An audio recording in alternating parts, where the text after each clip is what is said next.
చెట్టుకి పిందెలు పడి కాయలు అయి మనం హార్వెస్ట్ చేసుకునేంత వరకు కూడా చాలా సమస్యలను ఫేస్ చేస్తూ ఉంటామండి.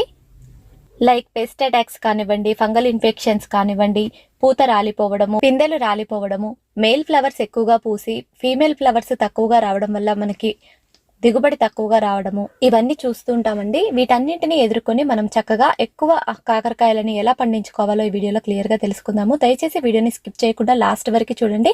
అలాగే చిన్న రిక్వెస్ట్ అండి, మీలో ఎవరైనా మన ఛానల్లోకి ఫస్ట్ టైం వచ్చినట్లయితే ఈతను మిల్లాలి యూట్యూబ్ ఛానల్ ని సబ్స్క్రైబ్ చేసి పక్కనే ఉన్న బెల్ ఐకాన్ ని క్లిక్ చేయగలరు.